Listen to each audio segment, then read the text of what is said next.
दोस्तों नमस्कार। आपका हमारे YouTube चैनल पीएमसी क्लासेस पर एक बार फिर से स्वागत है। आज हम लोग वैद्युत क्षेत्र और वैद्युत क्षेत्र की तीव्रता के बारे में पढ़ने वाले हैं। आइए सबसे पहले समझते हैं कि वैद्युत क्षेत्र क्या होता है। किसी आवेश के चारों ओर का वह क्षेत्र जिसमें कोई अन्य आवेश वैद्युत बल का अनुभव करता है वैद्युत क्षेत्र कहलाता है। जैसे मान लेते हैं कि यहाँ प्लस क्यू कोई आवेश है। अब इस आवेश से कुछ दूरी पर हमने एक दूसरा आवेश रख दिया, तो अगर यह आवेश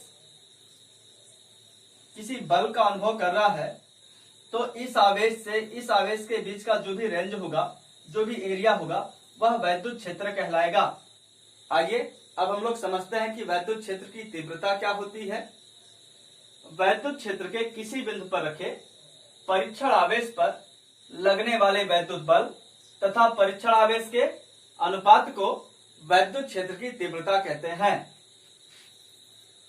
अगर मान लिया जाए कि वैद्युत क्षेत्र के किसी बिंदु पर Q0 एक धन परीक्षण आवेश रखा है और इस परीक्षण आवेश पर लगने वाला बल F है, तब उस बिंदु पर जो वैद्युत क्षेत्र की तीव्रता होगी वह E बराबर F बटा Q0 होगा।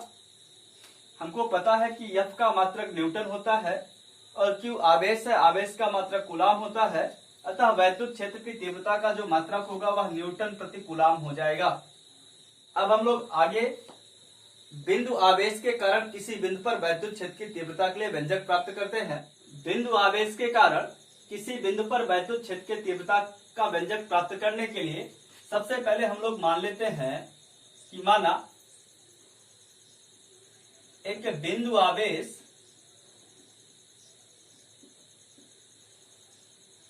Q है जो किसी K परावैद्युतांक के माध्यम में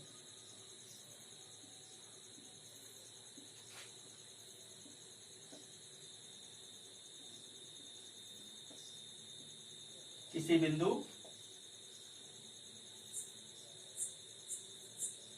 O पर स्थित है।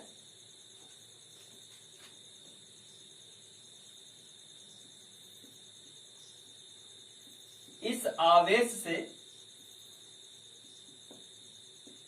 स्मॉल r दूरी पर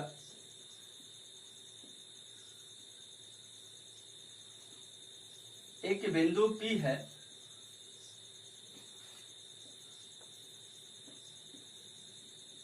जिस पर हमें वैद्युत क्षेत्र के तीव्रता की गणना करनी है। वैद्युत क्षेत्र के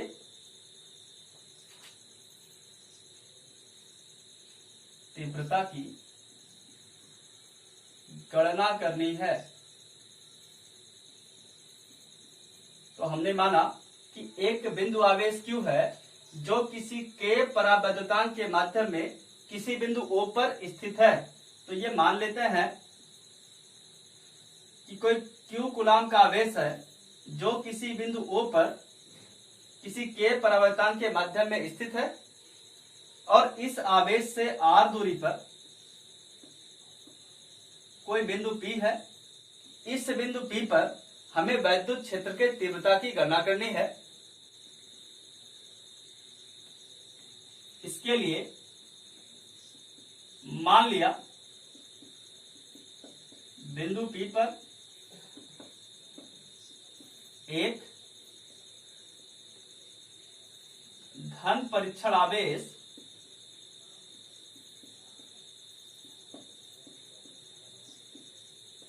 Q0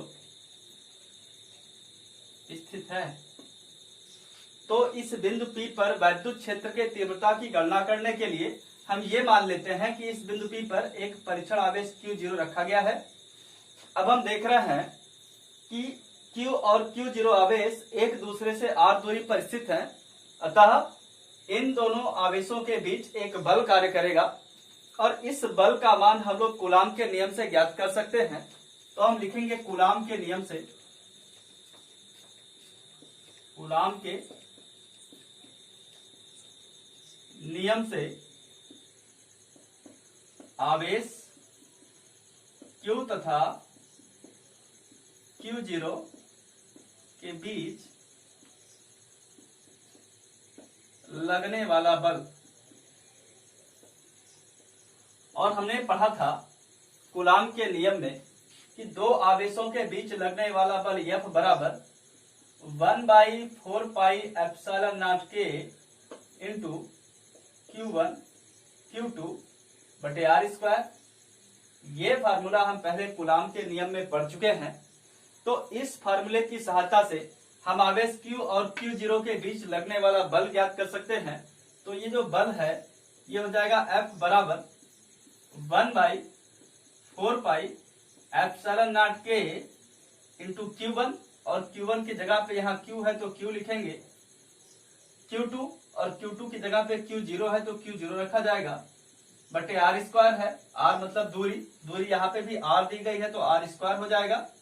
और इसको हम लोग एक इक्वेशन मान लेते हैं। दोस्तों अभी हमने देखा वैद्युत क्षेत्र की तीव्रता E बराबर F बटा Q0 होता है। तो हम इस फार्मूले में F की जगह पे F के मान को रख देंगे तो हो जाएगा E बराबर F का मान दिया है 1/4πε0K इंटू Q0 बटे R²। बटे में Q0 लिखा है तो इसको यहाँ पे लिख सकते हैं इंटू 1/Q0। इस Q0 से ये Q0 कैंसिल हो जाएगा। अब यहाँ बचेगा E बराबर 1/4πε0K इंटू Q/R²। और यही बिंदु आवेश के कारण किसी बिंदु पर वैद्युत क्षेत्र की तीव्रता के लिए व्यंजक होता है। इसका मात्रक न्यूटन प्रति कूलाम होगा। तो इस तरीके से हम लोग बहुत ही आसानी से बिंदु आवेश के कारण किसी बिंदु पर वैद्युत क्षेत्र की तीव्रता की गणना कर सकते हैं। अगर आपको हमारा वीडियो अच्छा लगा हो तो वीडियो को लाइक करिए, और अगर अभी तक आपने हमारे चैनल को सब्सक्राइब ना किया हो तो हमारे चैनल को सब्सक्राइब करिए। वीडियो को अंत तक देखने के लिए आपका बहुत बहुत धन्यवाद।